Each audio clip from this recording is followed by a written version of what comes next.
Hey gang, welcome back. It's episode 6 here with us. We released our wellness retreat podcast last week, so we actually haven't sat in these chairs for a week. Yeah. Hopefully no technical difficulties this time. I mean, last week that horrible feeling, that sinking feeling when you text me say, don't forget to bring the memory card from the hotel room. Yeah. And I didn't have to fucking remember. Myself and Damo were only talking about those like rare occasions in your Oh, life. It's like not having your passport when you get to the airport, memory card, these things where you've got no control over the it's the outcome. worst. Just is what it is. There was so much equipment that we brought, and it's the small little memory card. Is the We were literally stressing so much because we'd never had more than ourselves on the podcast, yeah. trying to get the stuff together, and we just had to deal with it. And it turned out fine. So we were able to use that one mic, that Yeah. one larger mic that we borrowed, worked for everybody. There was 5 of us on it at one point, Yeah. and yeah, it was grand, wasn't it? Yeah. I assume people know neither of us are qualified in any sort of audio, technical, No, video, or no. anything like that. So What was it the last week? Oh yeah, we luckily had I had the mic that mic, because so that the continued to camera record, broke. and the camera shit the Yeah. bed. So we're slowly ironing out all the creases. Yeah, but sure, like I mean, the nature of podcasts are you throw them on and you kind of listen. For us, the only downside is it's harder to get Clips and things. clips Yeah. from them. Yeah. But if people haven't watched or listened to that podcast, it was good. It was a nice, insightful podcast, to It be fair. was. Yeah. The only downside of that is that my memory of the podcast is kind of my memory of the whole weekend. Or it wasn't a weekend, whatever, Thursday, Friday, the 2 days. And then remembering that we didn't share the whole weekend's worth of information on the podcast. Yeah. And I'm kind of forgetting that we didn't get to dive as deep into the podcast or Yeah. into Yeah. into those things on the podcast.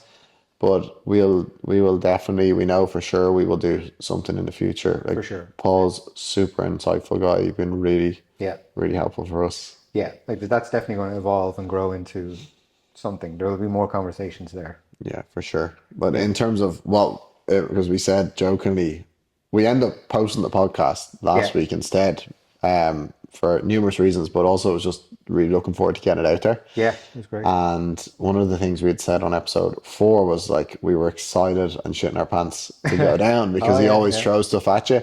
And for me, I felt like I was kind of going into the end of the last day or whatever else, going, this is all pretty manageable. Like, it feels kind of grand. And then it was like curveball straight in the gut. Like, oh, really? You want me to do that kind of stuff? yeah. You really got a good spotlight on you there the second day. Yeah, that was interesting, but all necessary. And Of I'm course. making steps to it. Then there's different things would improve itself, the services and the offerings, how they're going to pivot.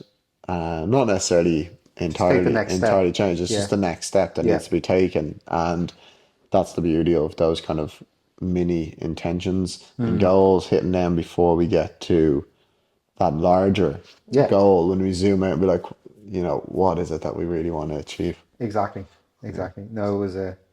I was wrecked. I was wrecked after it all. Yeah, it was. Yeah, it was. They always take so much out of you anyway, but I felt like this one in particular just floored me. It was probably what was it, like Tuesday the following week where I Yeah, but started to you come were back. sick or something as well. Like you were I had absolutely myself convinced I had meningitis at one stage. I was yeah. that sick. Meningitis, Yeah, yeah. like some sort of soul Sickness. sickness and purging. There was so many things Oh, going it through was your head, brutal. and most people just say like it's man flu. Yeah, Yeah. exactly. Yeah. I am such a bad patient. We were going to a wedding after that retreat, and I literally just had to. I don't even know how I got there.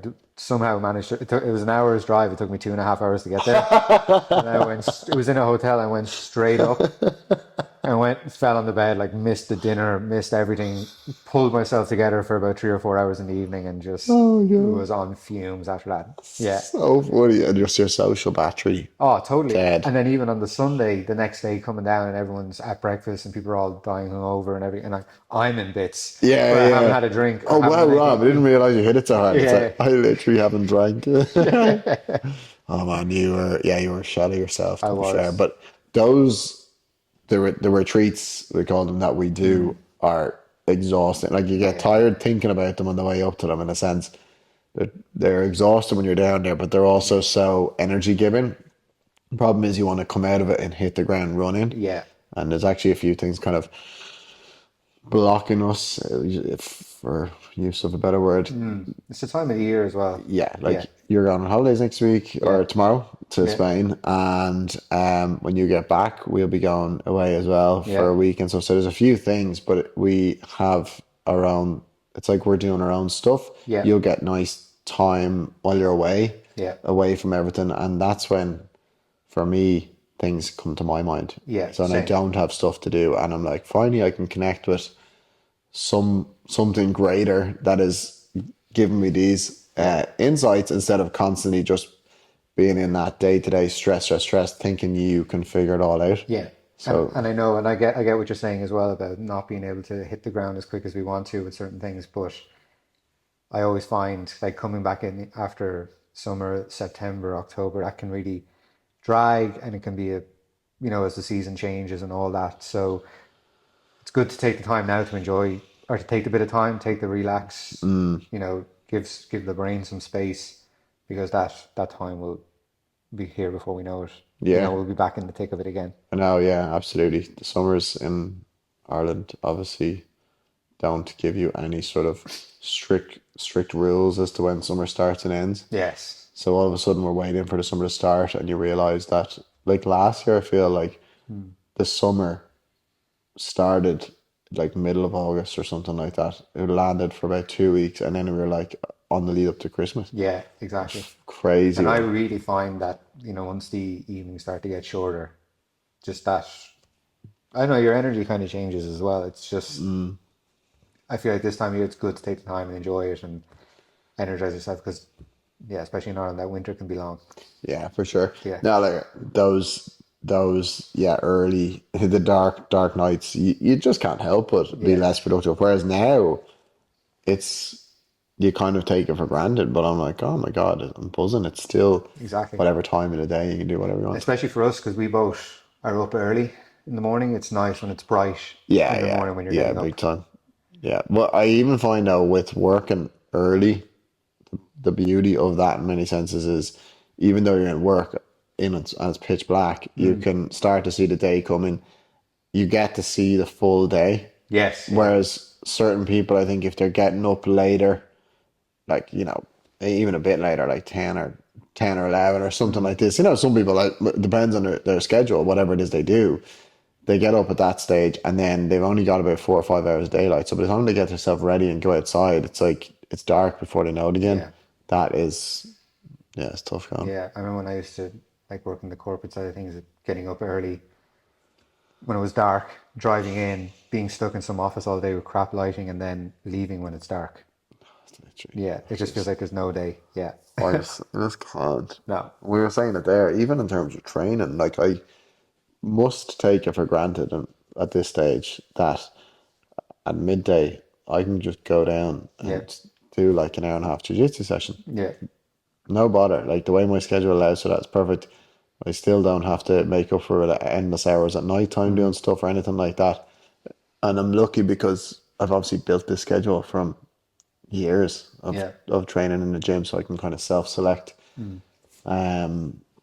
Now, obviously, we have all the improved work that we try and fit around that, but it's not that like split shift where I'm going back into the gym and I'm being that person for everybody. Context switching all the time. Yeah. Yeah, Yeah. yeah, that's hard. It's tough. That's one of the hardest things that people don't realize. It's like you only do X amount of hours a day taking clients. I'm like, there's gaps. Now, luckily, I don't really have that now. But again, if people are doing split shifts, the gap, they're trying to get yourself going again, the work surrounding those clients, the energy drain of one-to-one clients all the time, because you have to remember that in our position, not that you're faking it, but like you have to be enthusiastic for your client. You gotta Like bring the that, energy.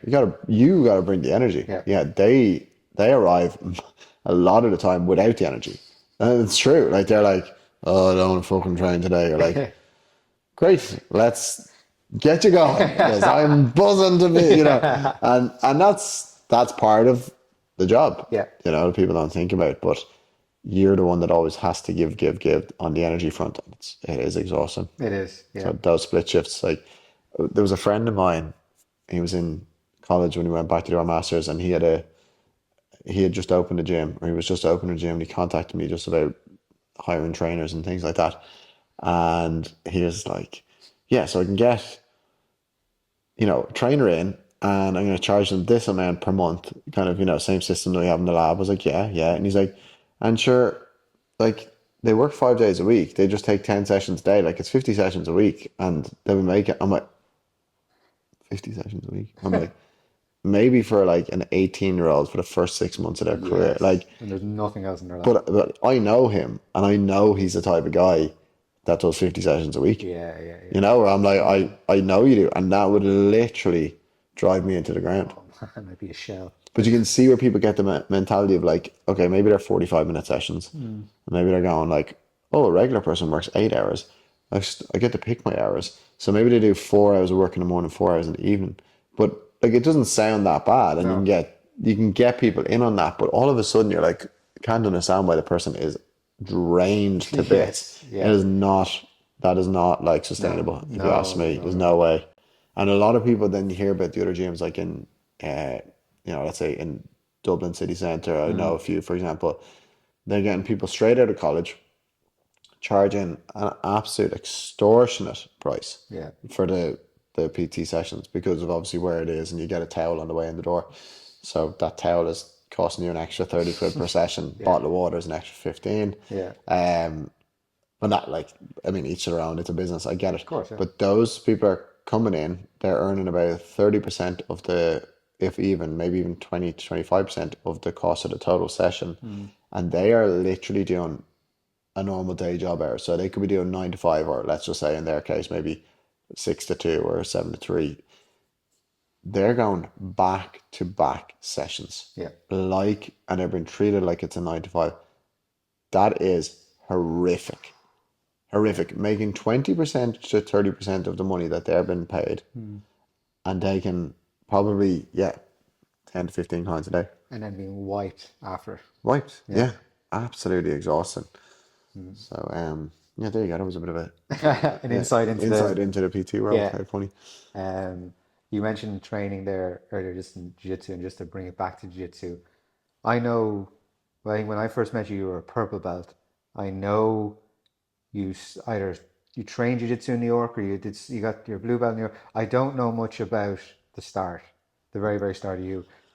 And I guess like the question for me is like, why did you start jiu-jitsu? Where did you start it? Like what did those first? Because I know you got your blue early, or you got it quick. Yeah. Maybe not early. I don't know but I don't know what the ins and outs of. I was very good. Yeah, I got purple straight away. Yeah. I don't know much about the ins and outs of beforehand. I know bits, but like just to piece it together for me.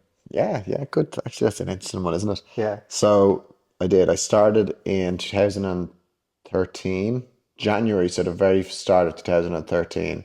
Yeah. And I was in New York 6 months at that stage. I had started my personal training kind of business a year or two before I left.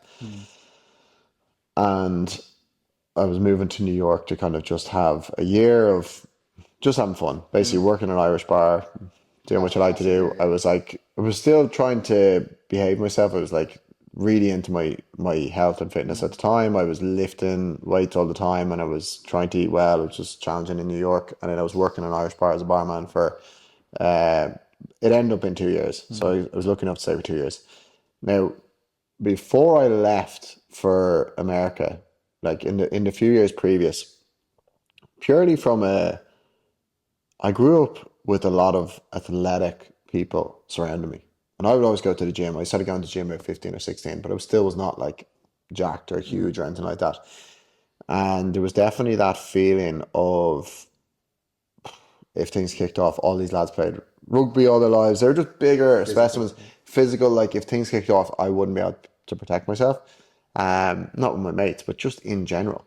So I always had an interest in different martial arts and different things. So I started boxing. I did boxing for a couple of years. Did you? I didn't know that. Yeah, I did boxing in Carlo. We both ended up in the same college, for people that don't know, but we weren't in the same thing. Yeah, lovely coach down there. Such a great man. He was from the local boxing club. Really nice. Proper boxing nose. And I'm like, no. What was his name? You can see him. Yeah. Such a nice lad. Had one amateur boxing fight which I won somehow. It was I didn't know any of this. Did you not? No. Yeah, Gas. I know. Yeah, that's why I'm undefeated. Like Lindsay has had Lindsay and Damo give me stick about grappling, and I'm like, I'm an undefeated striker. Like I also had like a drunken Muay Thai fight in Thailand. I won that as well, so I'm like 2-0 in the striking world. So I retired You call very someone out quickly. now. Yeah, no. I'm not calling anyone out. I'm done. Knowing you now, that is so mad. That, yeah, I didn't know that at all. You don't know No, that. no, no. That's so funny. Yes, I did that. And I just didn't like getting punched in the head. I'd be coming home, banging headaches. Jeez. Yeah, it just wasn't for me. So when I went to New York, obviously about 6 months in, I was finding it strange because I worked certain hours. My girlfriend at the time, she was working kind of different hours, and a friend of mine from college as well came to us. So the three of us were living there. Um, he was working night shifts, and it was just all of this like mismatched schedules. And I'm in New York City, kind of doing fuck all really. And my friend Baz and actually Colgan, who trains in the gym with us now, Yeah. they had started in Loughnane years ago, Jiu Jitsu. And they were like, oh, it's amazing. I was like, what is that? Like, it sounds so weird. But it still struck a chord in me. And I remember we were on our J1 in America. And Baz and this lad from Cork, who had also was doing Jiu Jitsu at the time. This is probably 2009 or 2010. Yeah. They started wrestling outside, and I was like, "What the fuck is going on?" And they were like wrestling. Your man, like, I think he like took Baz down. And all. I was like, "My God, this looks intense." And Baz was so into sports, like team sports. It was like he took such a U-turn. He stopped having any interest in those sports and was all about like MMA and all those kind of things. Now in recent years, he's back to it, but it was an amazing shift where he just realized that I've been like supported by a team my whole life. He played relatively good high level sports all the time, football, rugby, really good guy at sports. So he had experience in playing for a team his whole life, went to that, individual sports. And this is what Lindsay talked about the whole time, about how you can't rely on anyone else. It's all on you. So anyway, a big long roundabout. I was kind of walking down Broadway one day and I seen a place called Clockwork Jiu Jitsu. And I was like, do you know what? I'm going to fucking do this. And I'm going to go in. So I went in and I met this guy, like your typical jiu-jitsu guy, where like way smaller than me, like glasses on behind the counter. Hey, how's it going? And I was like, hey, what's up? Like, I want to start training. He's like, well, I tell you what, why don't you come down and meet me for like a kind of one-to-one intro situation? Great, let's do it. So I came down, it was just like a no-gi vibe for the thing. And he's like, let's kind of mess around a little bit. And I was like, okay. And I was like, this guy, like, Where's small. the story going? Yeah. No, but like before I knew it, like obviously man like pulls guard or something like this. He's like got me in the deepest triangles of my life. I was like, what is happening? I had no idea. What is this wizardry? And wrist locked me to bollocks. A few bits. First session. Yeah, a few bits. I was like, oh my God. So he was going to get a drink or something. I was sitting on the wall and there was actually an open mat gun on at the time, which I didn't realize what that even was. And some giant lad comes over sweating bricks. He's like, oh, do you want to do the next one? I was like, no, I'm only here for an intro. I don't know what's going on. Like, no. Yeah. So what happened then was strangely, oh, sorry, but it is what it is No, go for it. I was looking to buy a gi somewhere. And I couldn't get a gi anywhere to start. Well, I could, but it was like an old school martial arts shop in New York City. And that's where I was living at the time. I was still living in Manhattan. And they weren't open. I didn't have jiu-jitsu stuff. So I found another fight shop, but it was in Brooklyn. But I realized it was only like, with the way New York is, like Brooklyn was, from where I was living in East Village, it was one stop over to the Brooklyn, or maybe two. You could take two to where it turns out there was a fight shop and a brand new Henzo Gracie Academy. So I walk into this shop to get a gi, and then this guy gave us his name, like he owns multiple gyms now. He didn't own it then. He was purple belt. He goes brown belt and all over there. He owns loads of Henzo Gracie's in Jersey now. It's really cool to see. He's a really, really great guy. And he was working in the shop. He's like, do you not know Henzo Gracie, man? The legendary. Do you not want to like train here? Because I was saying I'm going to start training somewhere else. He's like, but this is literally the like brand new place to be, Like Henzo Gracie. I was like, yeah, obviously. That's Oh, it. yeah. Yeah, sounds great. Give me everything from the shop. And you have MMA classes here too. Give me all the gear. I'll start MMA as well. And actually, there used to be this thing was like a BJJ and an MMA website where every day did a new deal. It was just like a brand new deal every day, like just some like it could Class. be like headgear or no-gi shorts, and you could buy it for a discounted price. And it was Alberto from Manto, because do you know the brand Yeah, Manto? yeah. He owned it and he trained over there as well. Great lad as well. And he was running that too. So it was a great way to get rid of old stock for people. But I remember buying the full MMA gear and course you did. everything. Yeah, of course it did. Fucking of course it did. Showy Roll gi was like my second gi, and I bought it within a month of training. I love that. First one was a Manto. Yeah, I was that fucking idiot. And anyway, I started training. Myself and Enda, my roommate, he started training as well. And That ended the, geez, this is mad. I don't know all these people trained. yeah, Yeah. Enda trained. Enda, I met him at a stag recently because he stopped. Once he left New York, he stopped. Yeah. But he started again recently. Wow. Which is literally 10 years later. This is mad because like these are all people I don't associate with jiu-jitsu, but they were doing it around the same time as you or before Yeah, you. yeah. So he was Yeah. he started with me. He got his blue belt and all before he started back as a white belt. Like as in like it was a weird situation where he ended up getting it because he was leaving and stuff like that. So he was. I understand where he's coming from now. Is like he's just gone back. He's like, I don't fucking know a thing, you Oh know. yeah. For me even taking a year out. Yeah. I felt weird coming back and putting a blue belt. Yeah, exactly. But I mean, anyway, that's a side note. So I started and I literally was training two classes a day. I fucking loved it straight away. Gustavo was my coach at the time. I had a few different coaches. I remember Hobson Gracie, who's Enzo's little brother, was one of my first coaches, or what it was at one of my first classes with Gabe teaching me, and I've seen him throughout the years, and it's obviously one of his first teaching experiences, and we recognise each other. I met him in London. Nice. Luciano was a coach there for a while. Now he lives and he trains under Hodger Gracie in London. He moved back. Dara competed against him. There's all these people that you keep like from where through the years, and the best one, Gustavo, who was probably one of my main coaches. He brought a teammate over to Dublin to the last Dublin Open I competed at. He was like, I'm coming over. I was like, cool, I'm competing as well. So we competed alongside each other on that day. Cool. Nearly 10 years later, and I had the best show, and I had my quad gold. Oh, I remember that. Yeah, it was really cool, and it was just an instant like circle. Now I had some other guys, Daisuke, Mason. He was like, I think it was Japan Henzo's first Japanese black belt. He was a really quirky guy, like. Yeah.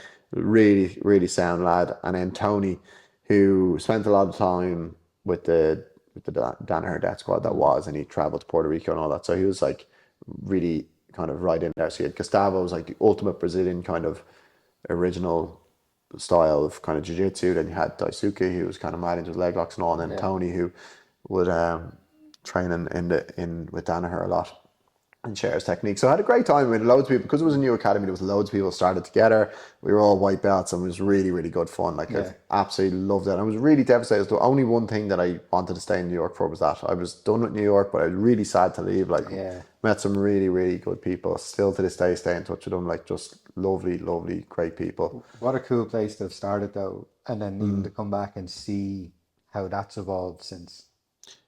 Over there, Like what happened afterwards in terms of it's a transient city. Yeah. So by its nature, there's different coaches. Yeah. Some of them are still the same. There's some people still there. What was the other thing? Oh yeah, what was really funny? You're talking about the time I got my belt. So my first month of training.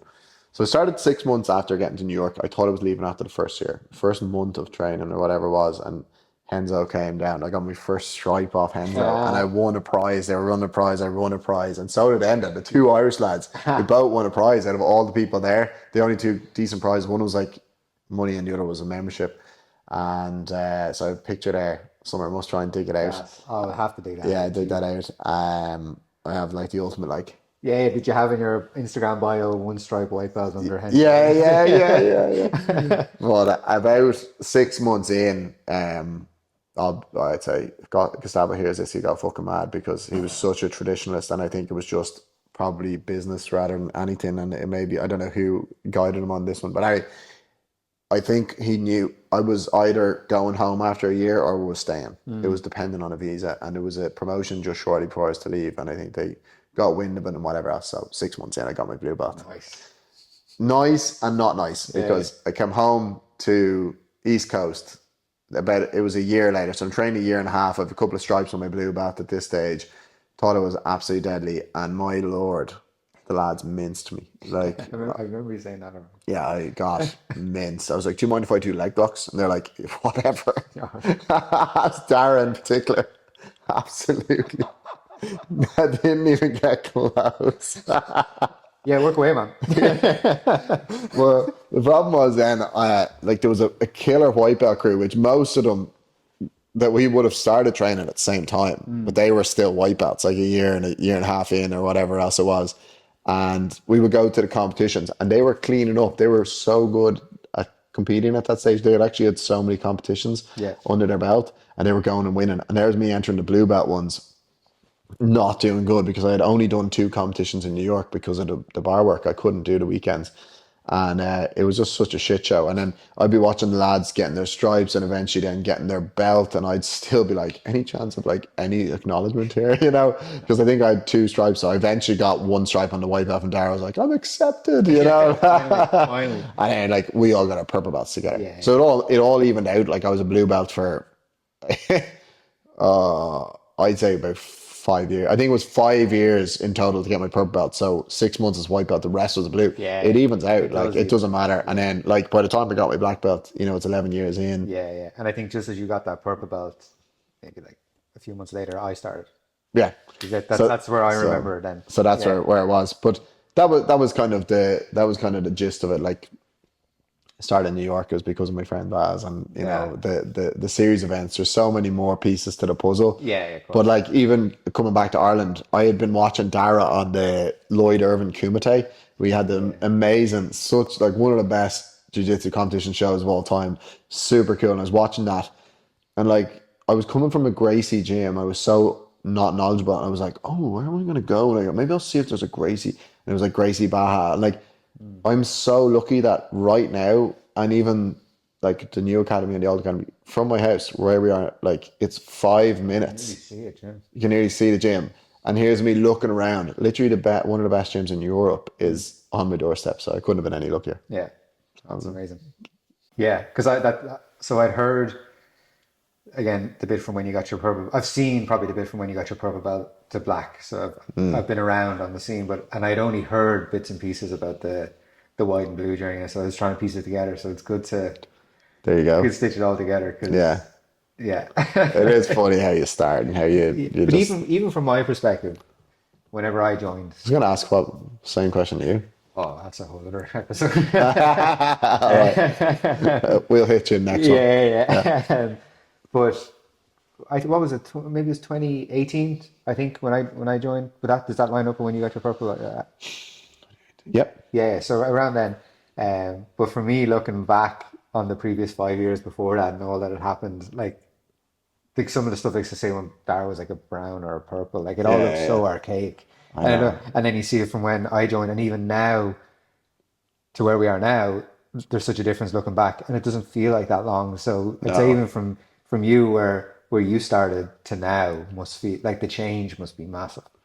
Yeah, it's huge. Like even looking back at some of the pictures, I'm like, oh my God, that is so hilariously old. Yeah. Because I get a lot of competition reminders, like things from you competed then. Like in that blue belt time, there wasn't. People have to remember, like, okay, you're talking about Dara as a purple belt. There was no competitions around, rarely any in Ireland anyway.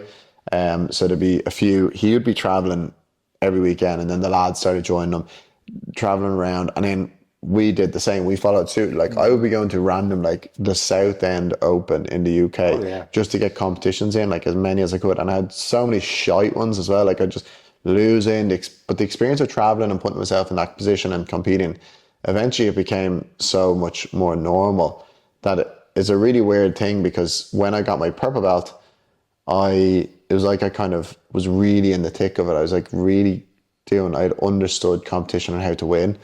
And kind of from there, like a few life circumstances, like obviously Bodie was getting on a bit. There was more work. There was different things. I ended up just competition became less, and that was just prior to kind of lockdown, let's just say, as well.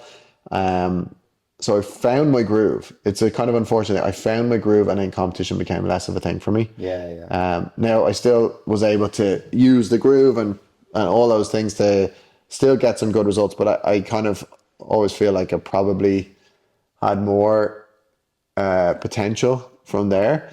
But that's okay. Like, I don't resent it or anything. And then obviously we had lockdown. I came straight back after lockdown. Just before we had Veda, I went over because I just got my brown belt straight after lockdown, and I wanted to compete at that. And it was the first time I started doing masters. I won the London Grand Slam. I did the quad gold in the IBJJF, and actually my first one was the Europeans. And I went to the Europeans, and I was sickened because it was my first Masters Europeans, and I'd been pushing it so hard in the adult. I was nearly expecting to go in and do really well in the Masters.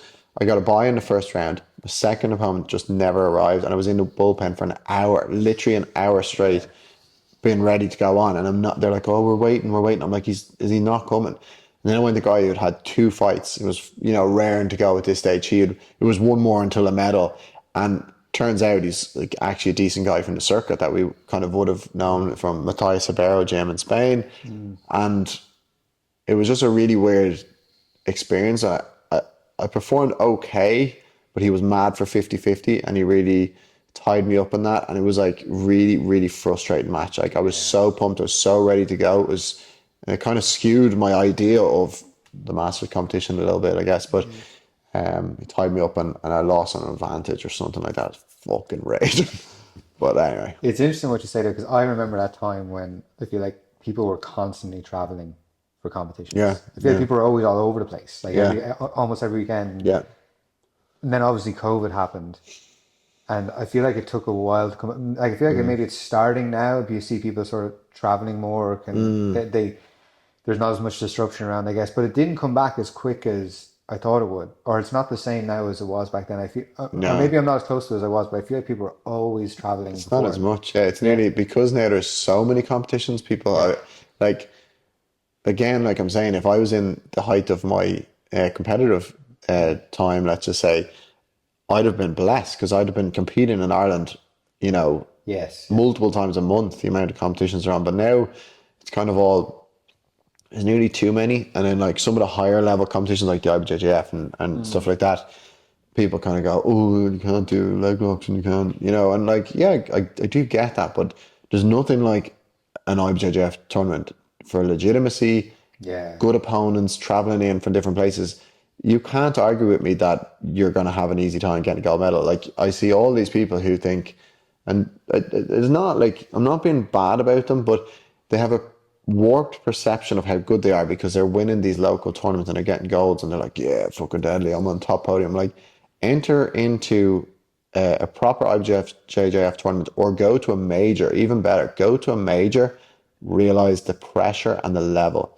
You've no idea until you do a major at adult the level that you're up against. You just don't. And I think on the flip side, for us, we nearly came into a place where you have other people going around saying, "Oh, I'm deadly and I'm this and I'm this," when we were just going, "I understand the level that's out there.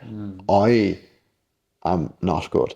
Thinking in your head, like, obviously you are good, but you're going, "If I want to be the best, I got to beat those people."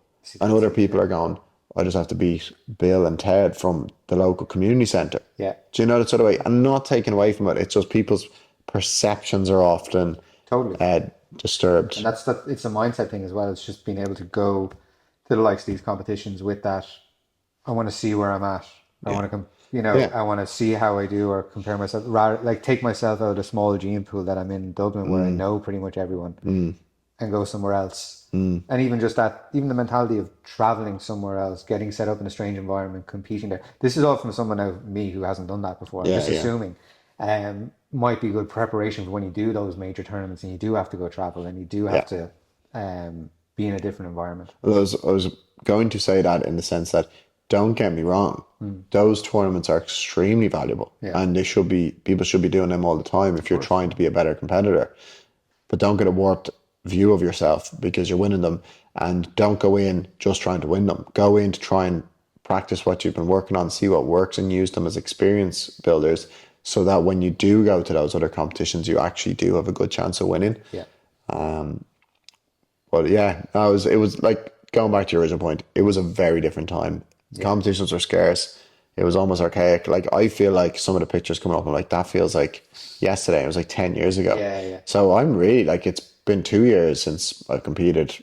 I had goals for this year, and I don't even think, I think I'm going to wait now until January, and I'll be in January eligible to go into Master 2 Black. And I think for me, with my life circumstances and enjoyment factor for competing and traveling and stuff, that's a nice place to be. Yeah. Don't get me wrong, you get absolute killers in there too. Like some of the Masters competitors these days are all just ex-world champions from adult a couple of years ago and stuff. These things do happen, but for the majority of the time, you can go in, you can have a good few scraps, and then you can put it up against one of these guys versus like trying to go into adult and like every single one is going to be insane. Exactly. You know? And there was two parts to the questions I wanted to ask you. So I wanted to know why you started jiu-jitsu and a bit more about that journey before I met you. And then the second part of that being, why do you do it now? Okay, well, actually, going back to that, just to clarify why, for early on, it was Yeah. like the self defense thing, but there was, Yeah. because I'd done a little bit of striking, I felt like, okay, cool, like I feel like confident enough, like in that situation, because I kind of nearly feel that if you come up against somebody, not that nowadays it's hilarious, I don't expect to be fighting people on the streets, but like if you come up against someone in the street, for example, if you have any level of striking experience against someone who has no level of striking experience, I feel like you automatically get such a massive jump. Now, two people that know striking and they could easily be better than you. Yeah. But I'm just saying, from a percentage basis, anybody who's looking to do any level of training is better than none. You learn so much in such a short period of time. But what I did realize was like a few of my friends were like wrestling, not like wrestling, like as in they would grab people, you know, you'd Yeah. grab them and pick you up and I'd be like, I just can't do that. You know, I had no idea of that. So that's why the grappling came about. I really wanted to understand that if I was on the floor or something like that, I knew what to do. Yeah. Why I still do it now is, like, honestly, just straight up, I just love it. There's no two ways about this. Like, okay, I'd love to tell you that I'm the type of person that you could take it away from me and it wouldn't matter. I would find something else, but I've noticed that it does. Like, I really like it. And I talked to one of the guys, one of my clients, Stu, who trains jiu-jitsu too. He's had the ACL reconstruction that we've been rehabbing his ACL injury, and he's just back on the mats, which is amazing. But he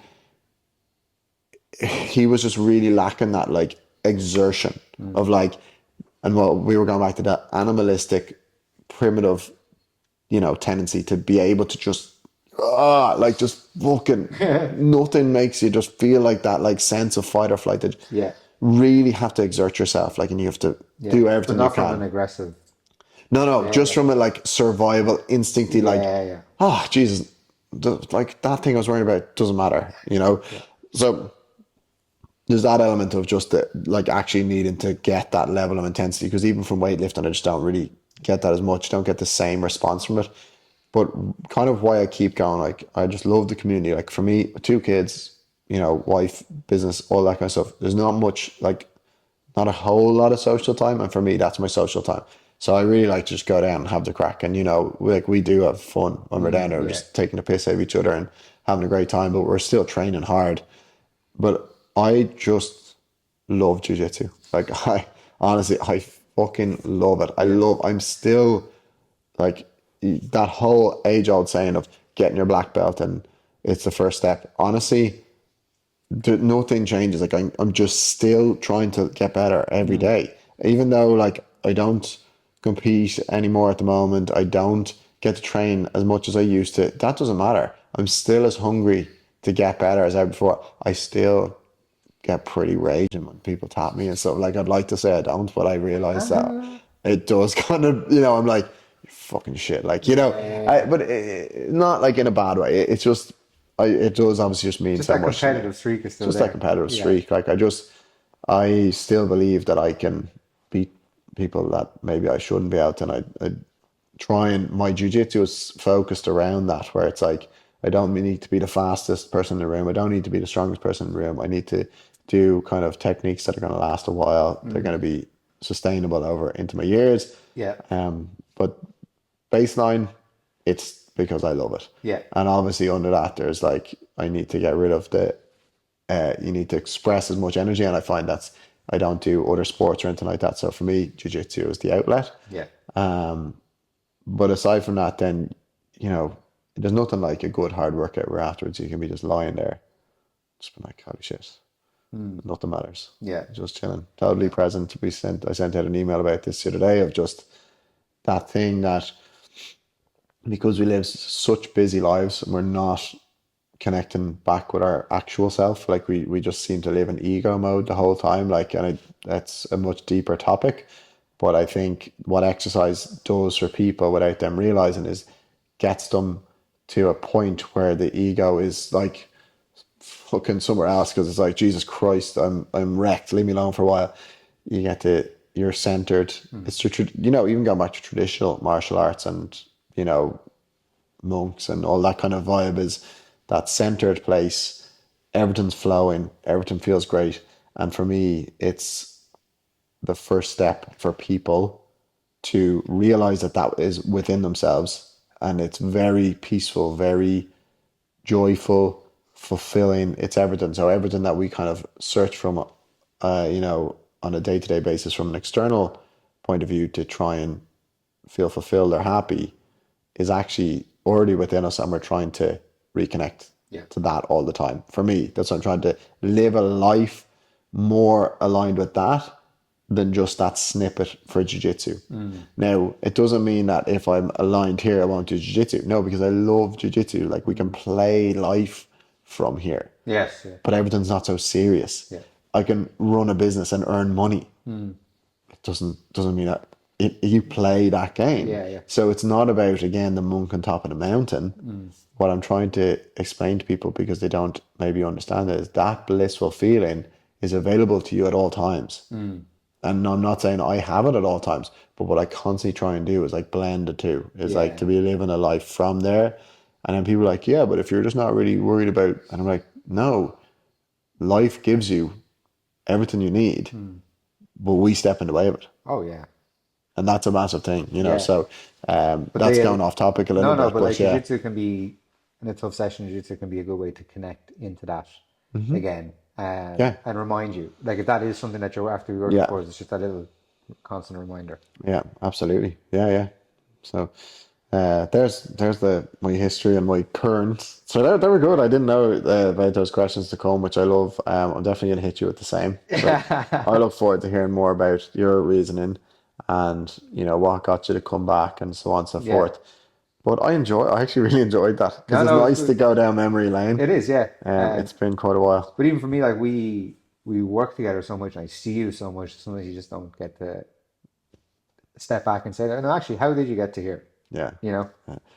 Like, it is just really nice. Actually, I really, really enjoyed that. And nice. So did I. It was great to hear. Yeah, it's nice because that, like, jiu-jitsu saved my life kind of thing. Like, I think that's just like one of those, like, maybe like over the top things where people are like, oh, honestly, and maybe it does. Like, don't get me wrong, I'm sure it does. Sure it does.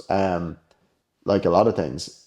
But for me, like, I wouldn't go enter with that. But what I would say is jiu-jitsu has changed my life. Like, how do I put it? Changed my life for the good, an exponential amount. And I would hate to see Austin, who never decided to take that first step into that gym. And I knew when I got in there, I've always wanted a black belt as a kid. I didn't even know what it fucking was.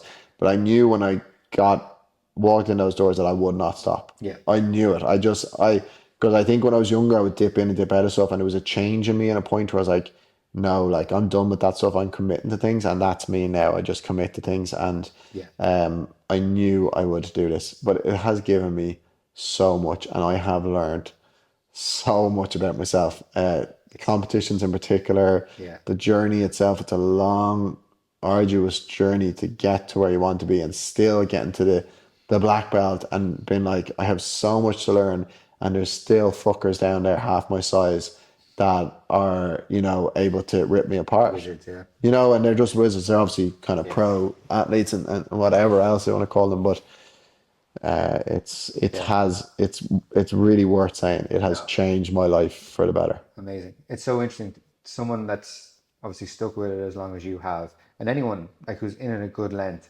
it's always interesting to hear those stories because everyone has a similar vein, or everyone can trace it back to that moment of like deciding to commit to it or not, and Yeah, like what would yeah, life look like because it can set you on such a path. Um, but it's amazing. It's amazing to hear.